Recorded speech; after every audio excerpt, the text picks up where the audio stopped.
Hello, good to have you on the program again today, and of course it is still the economy today on Kaftan Television. What we want to do is, as always, to bring the best of information and what you could refer to as most current, as of the things that concern the economy, to ensure that your economy as an individual is taken care of, and the economy of your area is taken care of, and the economy of the nation is taken care of.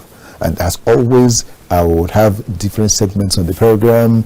As we go on, I'll get to let you know about all of them. But one major thing is that in this program, we make effort to bring you news, we bring you previews, we bring you reviews, and bring you interviews, all to package to make it beautiful for you to enjoy every bit of it and go away with something meaningful at the end of the day. Okechukwu Onubogu here. And I've got my guest today on the program. He is someone that I must say is very special, and we've come a long way. I mean a long way. He's here with me on the program this day and will be sharing the moments with me. I'm talking about someone that is an entrepreneur. He is an investor, an investment facilitation consultant, an industrial project strategist, also a startup investor. Because yes, I said investor, then yes, he's still an investor. And on a serious note, he's someone you would learn a lot from by the time you want to listen and watch and see what he's got. We have a topic for discussion today. Before I introduce him, let me talk about the topic. And the topic for discussion this day is still what we have looked at and said, the economic development. Economic development. As always on this program, it is what has to do with the economy that we handle. So today is not going to be different one, and so it is economic development driving Nigeria's economy to the global market level. This guest of mine is, I would say, a young man that he has done a whole lot, and so we want to tap from his wealth of experience this day by discussing the things we have on this topic today. He is Stanley Ezelo. Of course, he is a managing director of many organizations, and not just one, the CEO of others. But then there is Visions and Focus International Limited, and a lot more. So let's just look at it. Take the vision, look at the focus, and see where we're going. Stan, good to have you on the program today. Yeah, it's my pleasure. Thank you. Yes, thank you so much. So we would begin as we want to do in most cases. We want to get on with. Yes, that is Newsbeat that we have had this day, and all good news, of course, and hoping that the pieces of information and advice from former President Godson Eke would also be made use of effectively. And I always want to say thank you to Dangote for being there for this country. And well, and many others. There are many of such people that are still going to happen in this country as we live. And one of them is you here. I know that that you are one of such great people, Stan Ezelo. In the making. In the making, yes. Yes, that's why I said one of them will be coming to do that. And looking at the topic we have for today, I don't know what you think about it. What can we do? Has Nigeria really got to that point where we can say that Nigeria's economy has gone to the global market level in the first place? Has it gone to the global market level? And if it has gone, how far? If it hasn't gone, what can be done to drive it to the global market level? Okay, thank you very much, and I appreciate the platform given to me to share my ideas on this. Back to your question, we could look at it in different ways. Yes, have we attained our place, or have we set our foot at the global level as far as market is concerned? Yes, we have. However, the gap is still wide. There's a lot to be done. Let me give you an instance. If you go to any major economy in the world, how you will feel the presence of countries in terms of what they make that have their way, that found their ways into that business. When you go to the local market, go to the supermarkets, go to look out there, and ask yourself, what is made from that country can you find here? Yes. So that is one of the ways you can find out very quickly. If you open a refrigerator, look at the products there and ask what is made in that country that is here. If you go to a supermarket, you can ask that. If you come to services, like whether it's like technology and whatever, ask yourself what is made from that country is found here. So that will give you an idea of whether or not the country has found its place at the global level. It's true there are the issue of our export. Of course, our major export is oil, is there. But if you look around, there's a whole lot that we haven't really started doing or we have not achieved on that scale. So I can say we are not there yet. So much has got to be done. Yeah. Yes, thank you so much. We are not there yet. So much is yet to be done. Yes. Looking at some facts that we all know, that Nigeria's economic development is gathering momentum, and with the country positioned firmly on the global economic map right now, just as you have said. Yeah. We've just been positioned, but we're yet to effectively make use of it. Absolutely. And blossom. Yeah. And there are recent reforms we also know that will help to drive us to that point that we need to have along as we grow. And but there is something great you just mentioned that I want to enhance, talk about it a little more. In Nigeria, when we get to the supermarket, how many things that are made in Nigeria do we find in our supermarkets? This is a great question. I need to start asking from today. Yes. Because it shows that then something has to be done. Yes. That's why, one more thing, that's why I like, I always say, honestly, no matter what anybody thinks or what anybody says, yes, I always say, thank God for Dangote. Yeah. Honestly, I say that because if you go to the supermarket or to even the market or to an ordinary store, you want to get noodles, you find something from him. You want to get sugar, you find something from him. Yes. You want to get seasoning, you find something from him. You want to, a lot of things you want to get, you find from him. There are other companies like that. I remember there is this company that, in fact, up to today, I still use their tomatoes. I'm talking, there's this company, I'm thinking about the name, but then, when many years ago, up to 25 years ago, I tasted their tomatoes and liked it so much. And I pray, because I need to go to them to get them to come and sponsor this program, because they are supposed to be sponsoring a part of this program. Yeah. I'm talking about Berisco Foods. Okay. You see, there is a lot from them. Yes. A lot from them. I mean, I can't even count. If you go to the market, you'll find such things. So these are the companies we need to look for and encourage in our country. Countries that, when you get to the supermarket, just as you said, you can find their rice, you can find their tomato, you can find their whatever, things like that, products, oil, and so on and so forth. That's why it's painful that just within, not long ago, we gathered that that PZ will be leaving Nigeria because of one thing or the other. They are closing down, but then thanks goodness that the company that is next to them has decided to take up their 50% shares, and so as to continue running and producing oil, yes, vegetable oil and all those things, and even the main oil too in the country. So that's good. How many products can we find? I mean, you have gone far as life is concerned. You've gone to almost all the countries of the world, all the continents of the world, rather. And I've seen, you have checked and seen these things. Let me ask you, how many of these countries have you gone and seen Nigerian products in their supermarkets? Actually, none. Very unfortunate. Very unfortunate. Now, let me add to some of the things you shared. You know. Yes. You know, Nigeria is said to be a country of over 200 million people.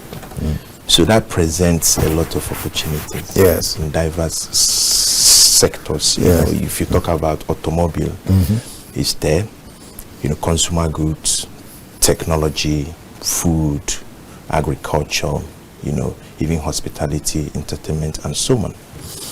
So for some of these sectors, there's a minimum standard if you're going to play at the global level. Yes. You know, for in terms of exports, to admit your product into their domain, there's a threshold. You know, you have to get to in terms of the quality, you know, and standards.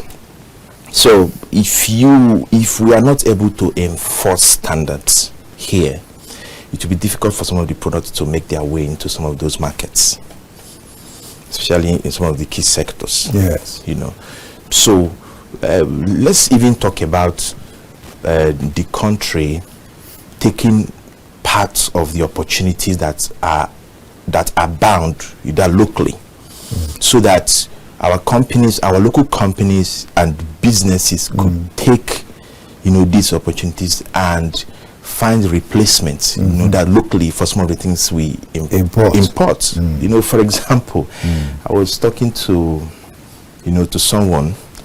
I said, look, go to any restaurant, I will pay. I can bet you the only thing that is made in Nigeria there is the food you're eating. Yes. Some of the furniture there, electronics there, air condition units. Yes. Even the kitchen utensils are all imported. In our country. Yes, imported. I told him, go and check. But you know, so that also, you know, reveals the extent to which the country, you know, participates in that global economy. Because if Nigeria manufactures, you know, some of those things, you will find it even in our local markets. Because when you go to some countries, you see some things that are made in those countries there. It could be apparel, it could be, you know, technology products. You will see a lot of things that are made in. I'm not saying that Nigeria is not making, but I'm just trying to emphasize that we are not there yet, where you can say that we have taken a pride of place in the global market. Yes. We are not there yet. You know, let's talk about automobile. An average automobile product, you know, a car, has between 6,000 to 9,000 spare parts. That's the component that came together to make that unit. You ask yourself, how many of those are made in Nigeria, if at all? I am very happy with what the government started doing recently. They are trying to encourage local manufacturing of automobile and whatever. I know they have licensed over 20 automobile plants in the country, even though they have not gone into operations yet. You know, perhaps they're putting their houses in order, I'm aware that the licenses have been issued. You know, but that is not all there is, because when they are assembly plants, they are still going to depend on what they import to assemble. So I'm looking at this. If you look at the value chain, there are over maybe 28 to 30 subsectors within the whole automobile sector. So there are still things there that could be, that could be made locally. If not for our local assembly plants, you can even export it to other assembly plants all over the world. So these are the things that could give you inroads into that global market. Yes. So you can say that if there's an automobile plant in Austria, in Czech Republic, in China, or whatever, that's the only way you can easily find the component that is made from Nigeria there. So, but we are talking about global economy. How far has Nigeria come into that? So, I'm just trying to point out some of these areas that can help us get in there. Yes, to get in there. So back to what I said about standards. If we are able to enforce standards in some sectors, I know it could be tough for some of the local players because it takes a lot to drive a company and a brand. So some of them meeting those standards could be yes, but I'm sure there are ways that the government can step in to support, to create incentive programs that can make these things easier for them. So that's one part of it. Then some other things I feel that the government can do also is consistency in policy making. I have in my work bringing investors into Africa and different parts of the world. I've come to terms with issue of policy because there are certain businesses that would want to come in. They look at the policies that serve as a pushback to them, where they would meet a wall because there's a brick wall. Because there's policy that is not going to work in their favor. Let me give you a specific example. A few years ago, I was speaking to an automobile tire company in Asia. They have a big market in Africa. So I met the MD. We were talking, and he told me about their market size in Nigeria, how their products, they have 2 products, one is doing well in Nigeria and everything. So I asked him, why don't you, you set up your plant in Nigeria to service not just Nigerian market, but the West African market. Then he started sharing his experiences with me and said, look, that some time ago, the Nigerian government introduced a policy that opened the door for import of tires.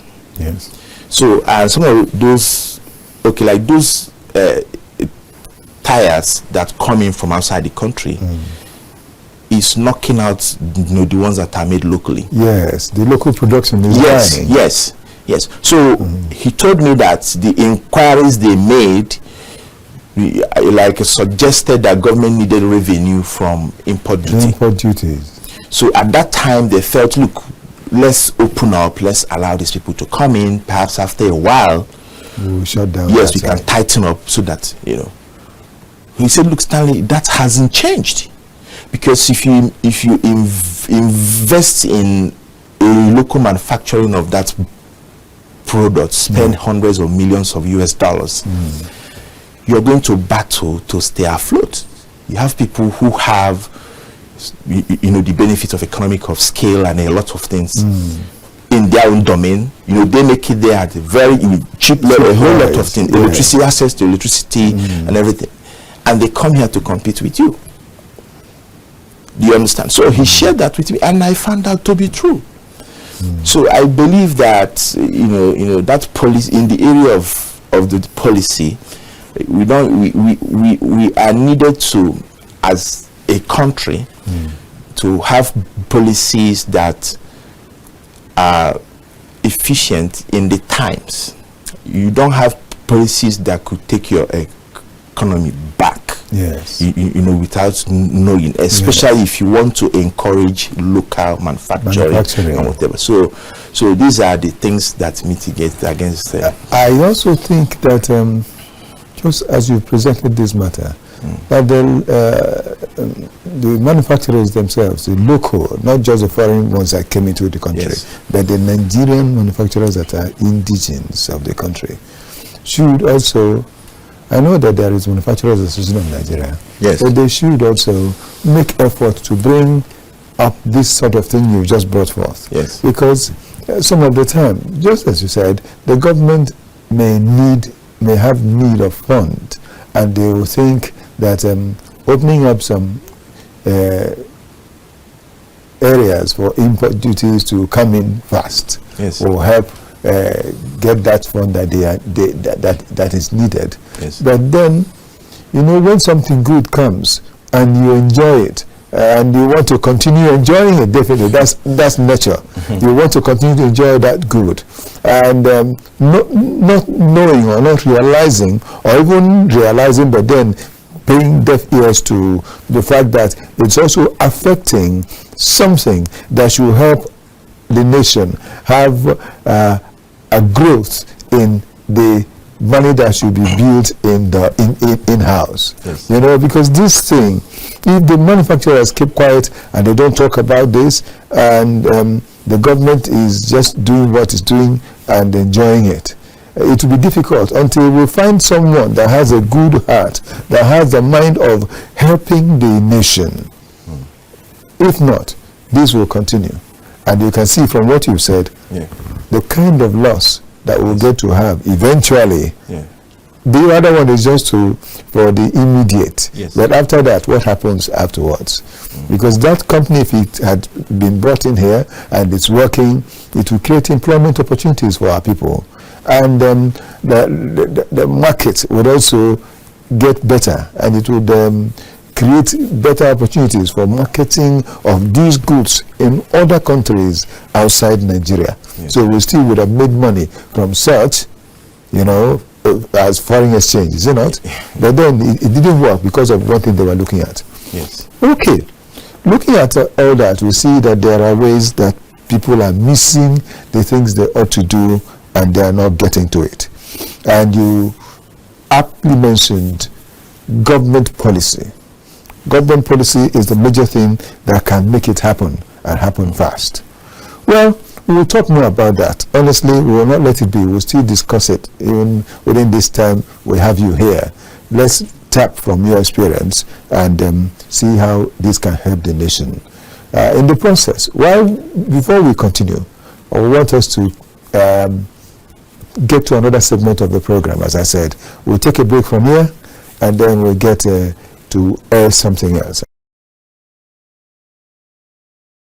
Yeah, that's it, and we've gotten this bit of it, and we want to thank you for still being there with us and for us, because we have a lot to share with you on the program. I'm still here discussing with someone that I've said is special as far as economy, business and deals are concerned, and then he is there, and I'm talking about Stanley Ezilo. Stan, thank you. It's good to have you still here. My pleasure. Looking at the agricultural sector accounts for 28.65% of Nigeria's GDP, and it's a key driver of economic growth. But have we really effectively made use of this economic driver, this key driver, the way we ought to? Talking about, especially, as you mentioned a bit of it, export in particular, and agriculture. Okay, you know, at the beginning of our conversation, I said that it's clear that government has done some things in some areas, but that's not all that needs to be done. You know, so in terms of agriculture, I believe investments have been made in some aspects, but that's only for a start, from as far as I know, because agriculture is not just for food. There's also a component of it that's for raw materials, you know, for industrial activities. You talk about, let me give you an instance. You talk about industrial starch, whatever, they come from agriculture, you know, and other components they use for manufacturing, like honey is used by the pharmaceutical industries and a whole lot of things. So investing, having a strategic focus in the investment in agriculture will help to boost, you know, things like that. For example, I know that I think in Namibia and one other country there, they have a program where they graze cattle for the purpose of leather, for example. Okay, for the purpose of leather. Leather, yes. Yes, like not just for eating. Yes, so it's a strategic focus within their agriculture program. So if we have stuffs like that here, in different areas. It could be starch, it could be, like paper. There's a starch they use to make paper, so there's also starch they use for food, that's edibles. Yes. So if we have such, strategic approach in our agricultural program, it will be very helpful. I remember talking to a state governor, he was saying that they want to invest in agriculture, do this, do that. So I shared with him and his people that, look, you need to start from the very basics. I said, go and get me a loaf of bread. You see this bread? The only thing that comes from your state in this bread is water. He was laughing. Water. I gave him the data. Yes. I said that the flour is from Lagos. This. Okay. Then the next thing after the water was the nylons they used to pack the bread. Yes. But the major part of it, the chemicals, brought in through Lagos and Port Harcourt, and but flour, sugar, and other things came in from Lagos. I said you have to check and know if you can invest in development of flour mills locally, so that even the industry there, the bakery and whatever, can have it, that's locally. Yes. But up to standard, they would have gotten elsewhere. That's how it's done. Okay, so let's even talk about local market before we talk about export, because what I found out about export is we still have some infrastructure issues in terms of logistics and technology. Because if not, it costs a lot in logistics to export at profit. Yes.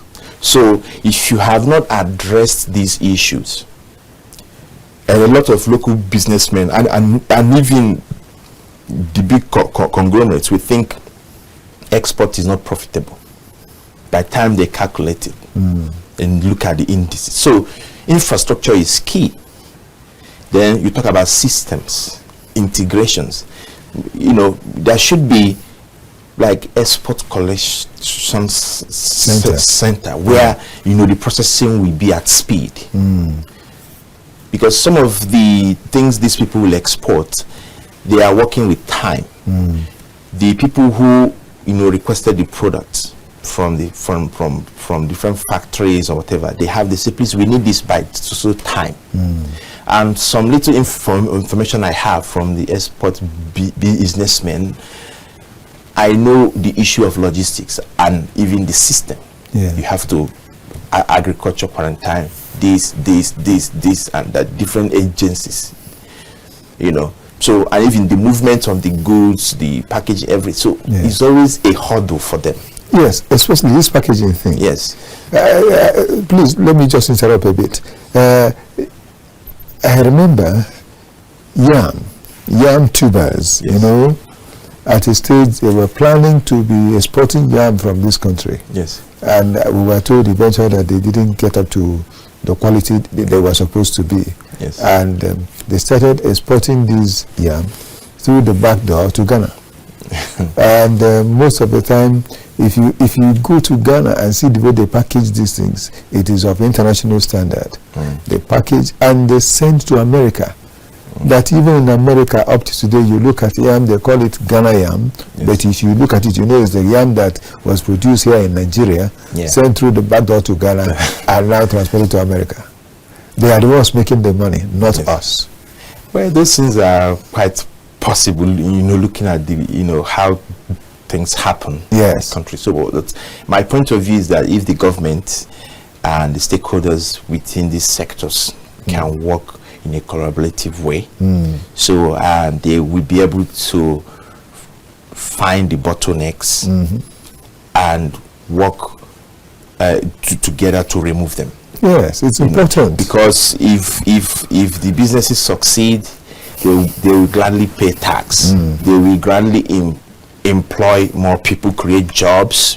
Do you understand? So, in my view, they can work together. Now, talking about the export, goods for export, it requires like quality and then quantity. Yes. And sometimes it is difficult to get desired quantity even when you have the quality. Yes, even you have, because there was, I think 2 or 3 years ago, I had, one of my associates in the US called me and said, look, Stanley, we need, there's a, that city in the US that has need for so and so commodity. So, but they want it to be of so standard. They want to, I think it's going to their, their storage facility for emergency response or something like that. So they needed, so they had used down what they have there, so they want to replenish. So the guy called me and said, look, Stanley, this is the volume we need, and this is the standard. So please, could you talk to some people? And so we tried to reach out to some, and we found out that even collectively they can't meet the quantity. Yes. So so that's that wide scale production is also very important. Yes. But it has to be of a certain standard, standards, quality and everything. So sometimes it's a hurdle for local businesses. They have things they're battling with, electricity, crime, because to be fair, some of them have to provide security for their operations in different locations, and that will cost them a lot. It costs them a lot. It provides security. They provide alternate power. Some even have to provide water, and so when I've spoken to a lot of them, and I know the challenges some of them face. The government has helped in some ways, but it seems as if the help is not consistent. It could come after a while. They don't hear from government again. In the first segment, you talked about the bodies like Manufacturers Association out there. To be fair, some of them, not all the time, some of them have made efforts to reach the government. Some of them have participated in some public hearings at the National Assembly. Some of them even sent some policy documents or whatever, But maybe for some reasons, those policies haven't, they have not scaled through. The light of day. Yes, so perhaps is out of the focus of the government at that time, or there were other issues, maybe political issues. I don't know. I don't have all the information. Yes. So, but as I've worked very closely with some of them, I get this information. So that is what it is about. Yeah.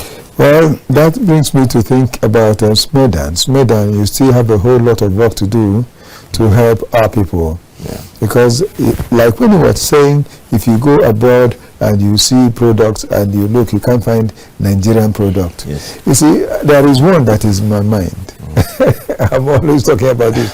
Cashew nuts. Yes. As a kid, we used to eat cashew nuts, a whole lot, that they would buy from the supermarket. And right now, it's difficult to get it because one bottle of cashew nut now is 8,000 naira.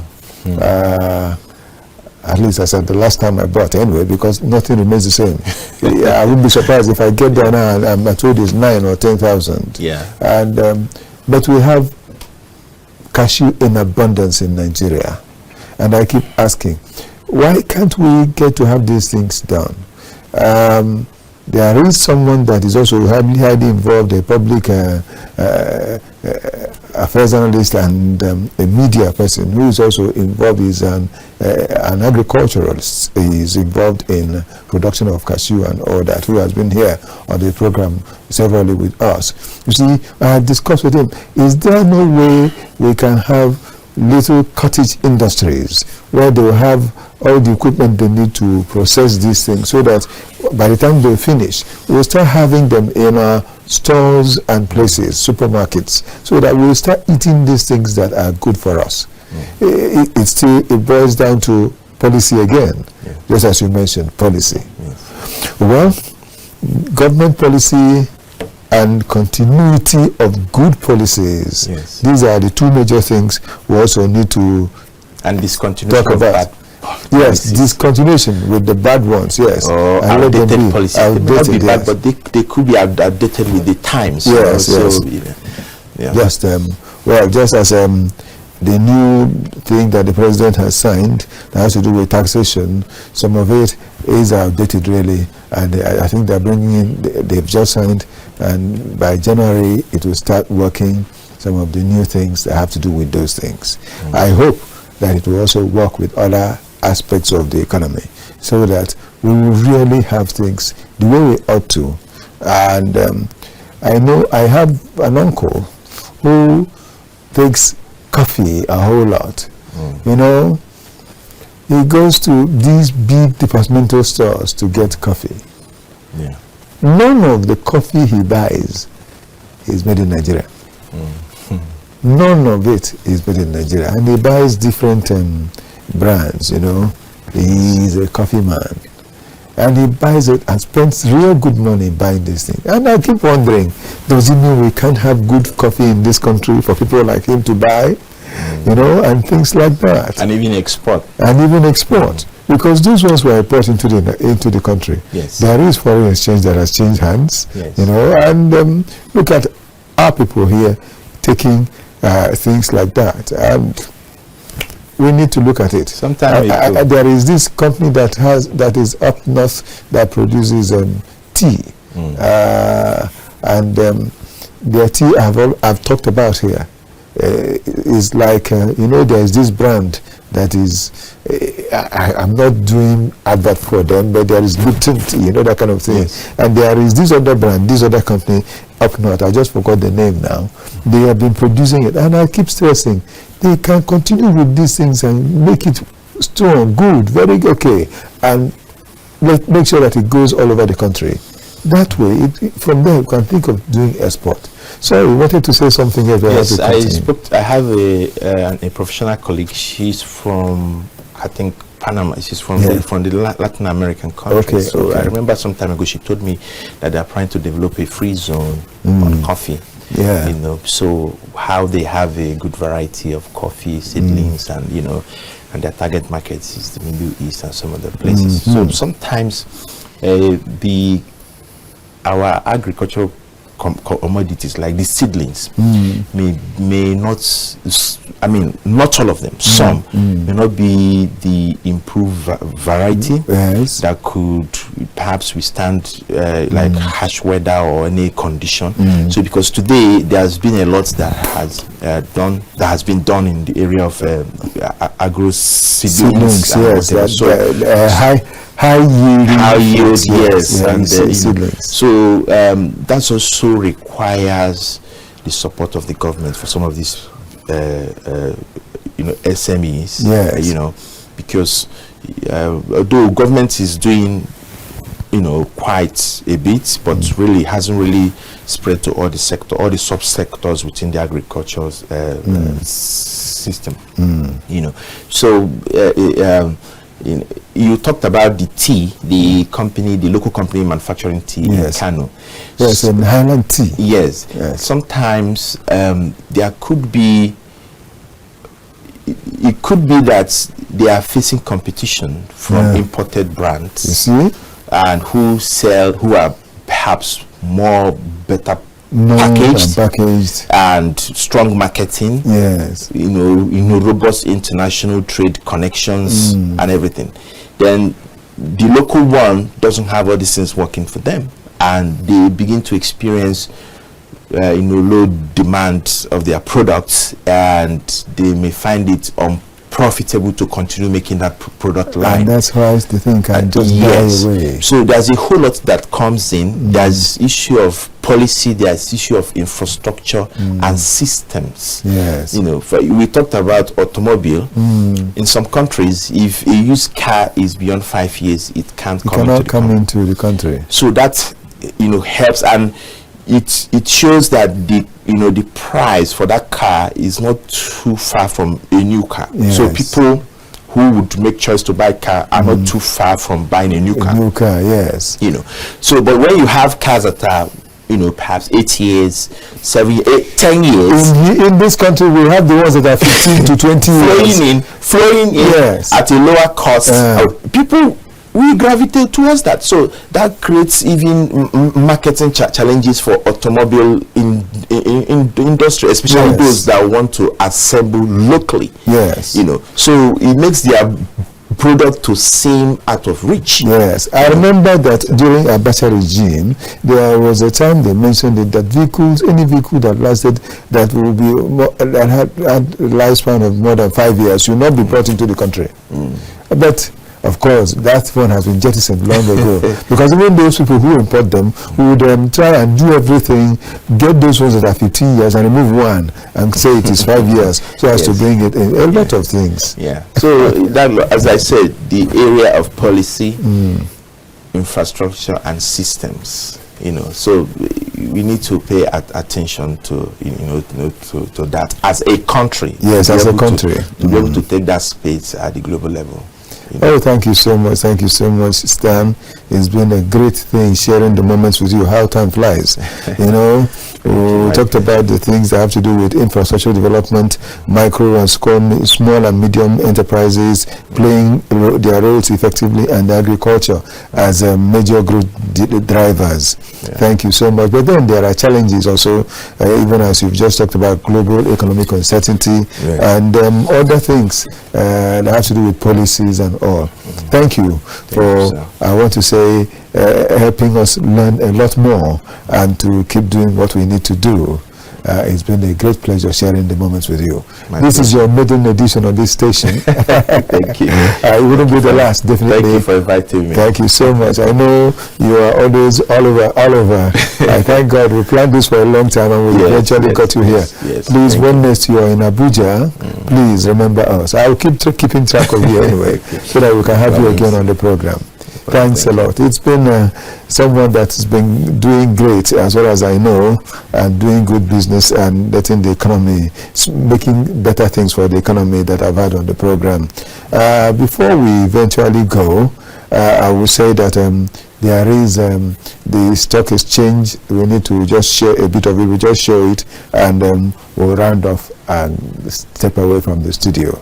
And so, looking at that stock exchange, there are the things that are already there. The oil market is also there.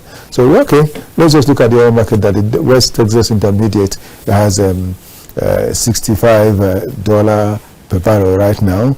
The Brent crude is at $68 per barrel right now, and the Melbourne crude is at $68 per barrel. Of course, we know the story about the bunny light, so let's just look at it the way it is and take it and go along. At 78, yes. That is for the oil market. And for the stock, there are things that are there. The top 3 active traders, Ella Lakes, 113.4 million, that's what they put in there. Access Group has 76.1 million, that is Access Holding. Then Cabaton, 64.8 million, that's what they brought into the stock business of yesterday. And we have gainers. Top gainers, Unilever, SPS Streets, and Neomet and UAC Nigeria. These are the ones that are the top gainers. The top decliners, Thomas Way, NACO, Oando, and ABC Transport. That is what we have seen for today. Thank you so much for being there, for watching and being part of what we have. And the petrol price in Africa still remains the way it has been for a while. You have seen it. Nigeria being the 7th in Africa right now. But even right now, it's no longer at 880, because this morning I saw 940 in a filling station. This morning, 980 in a filling station this morning. So, well, we'll keep looking and seeing how we can go and how we can get better as far as life is concerned. That is how it has been on the program today. I want to say again, thank you so much. He is an entrepreneur, an investment facilitation consultant, industrial project strategist, and a startup investor. He is Stanley Ezilo of Visions and Focus International. He is the CEO. Thank you so much for being here. It's a pleasure. I have worked with Okechukwu Onubogu. I also have Ephraim, of course, Ephraim Umunna.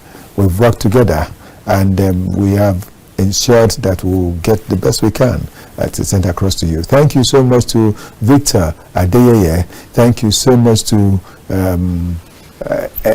a lot of other fellows. In actual fact, I won't be able to mention all the names because of even our time, but I will say that I have another Victor, to Victor Chizea, and I have Akin Diagola, of course, being there too, working with us.